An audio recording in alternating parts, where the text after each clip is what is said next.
திரு ராமன், இப்போ ரொம்ப அழகாக தமிழ்நாட்டில் எந்த ஒரு அரசியல் கட்சியும் செய்யாத விவகாரங்களை எங்களுக்கு கடமை அப்படிங்கிறது அல்லாமல் நாம் பிறந்ததற்காக இது செய்தாக வேண்டிய ஒரு கடமை, எல்லா விவகாரத்தையும் சொல்லியிருக்கிறார். நான் அந்த மாவட்டத்தை சார்ந்தவன் என்ற முறையில் ஒரு சின்ன கிராமங்கள் முனஞ்சிப்பட்டியிலிருந்து வாழவெல்லான்லேருந்து நாசரேத்திலிருந்து மூக்குப்பிரியில் இருந்து அவ்வளவு என்னென்ன பகுதியில் இருக்குதோ அதை திருமதி சசிகலா அம்மா அவர்கள் இங்கெல்லாம் இந்த மாதிரி பிரச்சனை இருக்கப்பா அப்படின்னு அரசுக்கு ஒரு பெரிய அறிக்கை விட்டுருக்காங்க. ஜெயா பிளஸ் தொலைக்காட்சி அதை வாய்ஸ் ஓவராக ஒரு 13 நிமிஷமாக போட்டிருக்காங்க. புரியுதா?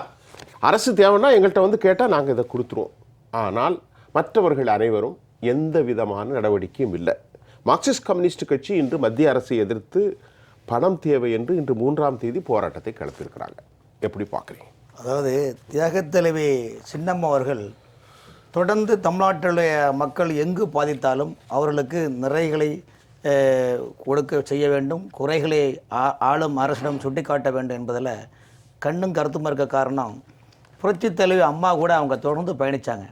ஸோ அதனால் கன்னியாகுமரியில் குளச்சல் சட்டமன்ற தொகுதியிலேருந்து சென்னையில் இருக்கிற ஆர்கே நகர் தொகுதி வரையிலும் 234 தொகுதிக்கு மேலே எல்லாமே, அதாவது ஊராட்சி மன்றங்கள், பேராட்சி, நகராட்சி, மாநகராட்சி உள்பட எல்லா இடங்களிலும் வார்டு வாரியாக அவங்களுக்கு அத்துப்படியாக எல்லாமே தெரியும். ஸோ அதனால தான் தொடர்ந்து அவங்க வந்து ஆளுங்கட்சி செய்யக்கூடிய தவறுகளை சுட்டி காட்டுறாங்க. ஆனால் இந்த விஷயத்தில் தமிழ்நாட்டில் வந்து எதிர்க்கட்சி என்பது ஒரு நிலைப்பாடு இல்லாத ஒரு குறை மக்களின் முதல்வராக இருந்து தியாகத்தில் சின்னம்மா அவர்கள் செயல்படுகிறார் என்றால் அது தமிழ்நாட்டு மக்கள் மேலே இந்தியாவிலே சின்னம்மாவுடைய ஒரு செயல்பாடு ஒரு முன்னுதாரணமான செயல்பாடு. அது இன்றைக்கி தூத்துக்குடி மாவட்டத்தில் பார்த்தீங்கன்னா இன்றைக்கு வரைக்கும் தண்ணி வடியலைங்க. தூத்துக்குடி மாநகராட்சி லிமிட்டுக்குள்ளே பார்த்தீங்கன்னா சேரும் சகதியமாக இன்னும் அந்த சேரும் சகதி இன்னுமே அவங்க தூர் வரல. கிட்டத்தட்ட 15 நாள் ஆயிட்டு தூர் வரல. அதுக்கப்புறம் தூத்துக்குடியில் பார்த்தீங்கன்னா அதாவது காமராஜர் நல்லூர், வாழவெள்ளா, மங்களாக்குறிச்சி, பெருங்குளம், அப்பன் கோயில், இதெல்லாம் அது மாதிரி கொட்டாரக்கரை குறிச்சி, அகரம், மஞ்சள் நீர் கால்வாய், முக்காணி, ஆத்தூர், காயல்பட்டினம், ஏரல் இப்படி சுற்றி இருக்கிற ஒரு 18 கிராமங்களில் பார்த்தீங்கன்னா இன்னும் தண்ணீர் வடியல்ல. ரெண்டாவது அங்குள்ள மக்கள் பார்த்தீங்கன்னா இன்னைக்கும் பார்த்தீங்கன்னா சொல்லலாங்க. ஒரு போன வாரம் அங்கே 2 நாள் சுற்றி பார்க்கும்போது சாப்பாடே நமக்கு பிடிக்கலைங்க. நம்ம ஒரு டீ கடை டீ சாப்பிட ஐயோ அந்த மக்கள் இவ்வளோ நீ போனீங்களாங்க சொல்லா துயரம் அடைகிறாங்க, நம்ம போய் டீ சாப்பிடணுமா அந்த இடத்துல நின்று, அந்த அளவுக்கு ஒரு துயரமான கஷ்டம். ஆமாம், இந்த துயரமான சம்பவத்தை நினைவில் கொண்டுதான் தியாகத்தலைவி சின்னம்மா அவர்கள் 10,000க்கும் மேற்பட்ட மக்களுக்கு பல்வேறு உதவி செஞ்சுருக்காங்க. இது காரணம் வந்து இதில் என்ன விஷயம்னா திமுகவுக்கு பொறுத்தவரையிலும் சின்னம்மா ஃபீல்டு வந்துடக்கூடாது, யார் வேணாலும் வரட்டும். காரணம் என்றால் சின்னம்மா ஃபீல்டுக்கு மக்களை சந்தித்தால் அது புரட்சி தலைவி சந்தித்துக்கு நிகரான ஒரு நிலைப்பாடு. அப்படி பார்க்கின்ற போது திமுகவுக்கு மிகப்பெரிய வைத்தறிச்சல் கலப்போம், நம்ம ஏதோ பின்னால் தள்ளிவிடப்படுவோமா என்ற நிலைப்பாடு தான் அவர்கள் கருத்தில் கொண்டு அவங்க செய்கிறாங்க. திமுக பொறுத்த வரைக்கும் இன்னைக்கு வந்து அங்குள்ள மக்களுடைய மனநிலை பார்த்தீங்கன்னா ஒரு சினிமா படத்தில் பாட்டு வருவாங்க, தினம்தோறும் உணவு அதில் பகலில் தோண்டும் கனவு, கனவான நிலையில் புது வாழ்வுக்கு எங்கே நினைவுன்னு ஒரு நிலைப்பாடு அங்கே மக்கள் மத்தியில் இருக்குங்க. அடிப்படை எந்த அமைச்சர்களும் அல்லது அந்த அமைச்சர் கொடுத்த IAS அதிகாரிகளும் தங்களுடைய பாக்கெட் ஒரு நயா பைசா கூட சொல்ல பண்ணல. இந்த பாடலுடைய ஆரம்பம் ஊமை வெளிகள் படத்தில் வந்து நிலைமாறும் உலகிங்கிற பாட்டு. அந்த படம் வந்த புதுசில் இளைஞர்களுடைய உணர்ச்சிகளை தோன்றியது, பாதிக்கப்பட்டவரின் குரலாக இருந்தது. அப்படித்தானே சீனிவாசன் சார்? இன்னைக்கு வந்து தமிழ்நாட்டு மக்களுடைய மீட்பரும் இரட்சகரும் போதகருமாக இருந்து செயல்படக்கூடிய ஒரு தலைவர் என்றால் எதிர்க்கட்சி வரிசையிலிருந்து தியாகத்தலைவர் சின்னம்மா செயல்படுகின்றார் என்றால் அவருடைய மனது எவ்வளவு மக்களுடைய நிலைப்பாடுகளை அறிந்து செயல்படுகிறார் என்று நம்ம யோசிக்கணும். ஆனால் இன்று தமிழ்நாட்டை பொறுத்தவரையிலும் இன்னைக்கு தூத்துக்குடி மாவட்டம், நெல்லை மாவட்டத்துடைய வாழ்க்கையினுடைய மிகப்பெரிய மோசமான ஒரு சூழ்நிலை உள்ளது. மாநில அரசு இதை தட்டி கழித்து மத்திய அரசு மீது பழி போட்டு ஓடுவதற்கு கங்கணம் கட்டி கொண்டு இருக்கின்றன. பேசுவோம். இப்போ இந்தியாவினுடைய அரசியல் சட்டத்தில் இந்த SDRF ஒரு கேள்விதான், சாதாரண புரிதலோடு த ஸ்டேட் டிசாஸ்டர் ரெஸ்பான்ஸ் ஃபண்ட்ஸ்னு ஒன்று 48வது ஆக்ஷனில், அதாவது அரசியலமைப்பு சட்டத்தில் இருக்குது.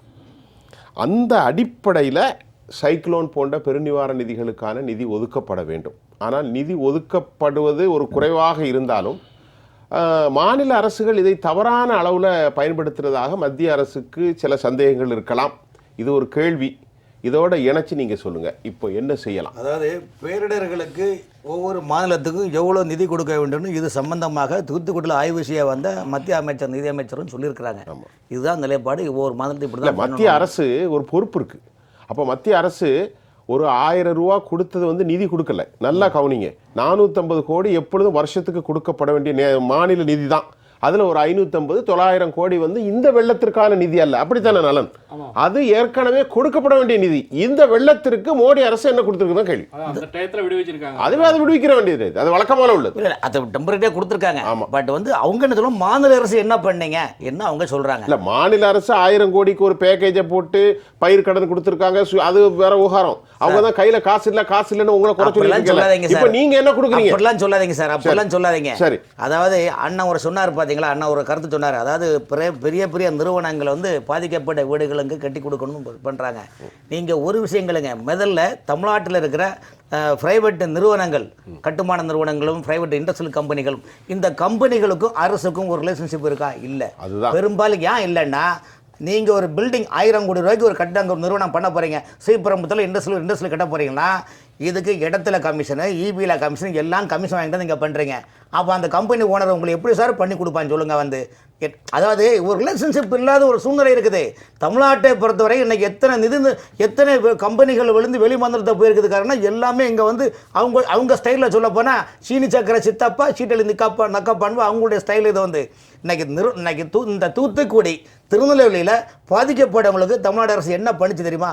தமிழ்நாடு முழுவதும் உள்ள யூனியன் ஆஃபீஸு, பேராட்சி ஆஃபீஸு, நகராட்சி, மாநகராட்சியில் நீங்கள் எல்லாம் ஏதாவது வாங்கி கொடுங்க, குடிநீர் வாங்கி கொடுங்க, சாப்பாடு வாங்க, அரிசி வாங்கி கொடுங்க, புளி வாங்கி கொடுங்கன்னு சொல்லி நீங்கள் பில்லு எங்கேயா ஏதாவது அட்ஜஸ்ட் பண்ணி பில்லை போடுங்கய்யா, முதல்ல கொடுங்கய்யா ன்னு சொல்கிறாங்க. அப்போ அந்த அரசை வளர்ந்துட்டக்கூடிய அமைச்சர்களை என்ன செய்கிறாங்க அது சொல்லுங்கள். அதாவது இந்த உதவிகள் செய்தது, வெள்ளத்தால் பாதிக்கப்பட்ட எல்லா இடத்துலையுமே மக்களுக்கு உதவி செய்தது அந்தந்த உள்ளாட்சி மன்றத்தில் சொல்லி தான் அவங்க மூலமாக உதவி செஞ்சுருக்காங்க. ஆனால் மாநில அரசுடைய நிலைப்பாடு என்ன? இன்னைக்கு அந்த திருநெல்வேலி தொகுதியிலையோ, திருநெல்வேலி மாவட்டத்திலோ, தென்காசி, தூத்துக்குடி மாவட்டத்தில் ஒரு கவுன்சிலரோ அந்த தொகுதி எம்எல்ஏவோ மந்திரியா போனாங்களே இல்லை. அந்த மக்களுடைய மனநிலை என்ன தெரியுமா? கண்டா வர சொல்லுங்க. எம்எல்ஏக்களை கையோடு கூடி எங்கே வருவாங்க? எம்எல்ஏ வந்தால் தானே. அவர் வந்து அங்கே டங்கு டிங்கு ஆகும்ல. வந்து யார் எல்லாமே சார் மக்கள் வந்து மிகப்பெரிய பாதிப்பில் இருக்கிறாங்க. இவங்களுக்கு இப்போ பார்லிமெண்ட் தேர்தல் வருது. இந்த தேர்தல் வருகின்ற போது தென் மாவட்டத்தில் எப்படியும் ஓட்டு வாங்கணும். இதுக்காக பழிச்சுமையாக முழுக்க மத்திய அரசு மீது திணிக்கிறதுக்காக இந்த நாடகம், ஒரு மிகப்பெரிய நாடகத்தை அரங்கேற்றிருக்கிறாங்க. திமுக அவருடைய மிகப்பெரிய சூழ்ச்சி வலை. இந்த பிரச்சனையில் நாங்கள் ஒன்றுமே செய்ய முடியாது, கிடையாது, மத்திய அரசு தான் பழின்னு சொல்லுவோம். அதனால தான் இதை நாசுகா தெரிஞ்சுதான் மேதகு ஆளுநர் தமிழிசை சவுந்தரராஜன் வந்து தூத்துக்குடியில் ஆய்வு பண்ணாங்க. ஆய்வு பண்ணோன்னா சென்னையில் இருக்க ஒரு அமைச்சருக்கு வயிற்று வந்துடுது. எப்படி வயிற்றில் வருது? தூத்துக்குடியில் இருக்கிற நாடாளுமன்ற உறுப்பினர் ஏற்பாட்டில் டைரக்ஷன் கொடுத்து நீ தான் பேசுன்னு சொல்கிறாங்க. மக்கள் நீங்கள் நிற்கிறீங்க, தோத்துருவீங்க, மீண்டும் இந்த நாள் மக்கள் உங்களுக்கு தோல்வியை பரிசு கொடுப்பாங்கன்னு சொல்கிறாங்க. ஏற்கனவே திமுக பொறுத்தவரையும் 12 வருஷம் எம்ஜிஆரால் துரத்தப்பட்ட தமிழ்நாட்டிலிருந்து, 10 வருஷம் புரட்சித்தில் அம்மாவால் தமிழ்நாடு துரத்தப்பட்டது. சூழ்நிலையும் பேரால் இப்போ ஆட்சிக்கு வந்திருக்காங்க. அவங்களை பொறுத்த வரைக்கும் மக்களுக்கு உதவி செய்ய வேண்டும் உள்ளத்தில் இல்லை, உதட்டில் தான் அவங்க வந்து சும்மா நடிச்சிட்டு இருக்கிறாங்க. இன்னைக்கு தூத்துக்குடி மாவட்டத்தில் அங்கே மிகப்பெரிய ஒரு பிரச்சனையே அங்கே பாருங்க சார். உப்பளத்தில் ஆடி மேய்க்கக்கூடியவங்க 100க்கு மேற்பட்டவர்கள் இறந்திருக்காங்க. முறைப்படியான புள்ளி விவரங்களை அரசு மறைக்கின்றது.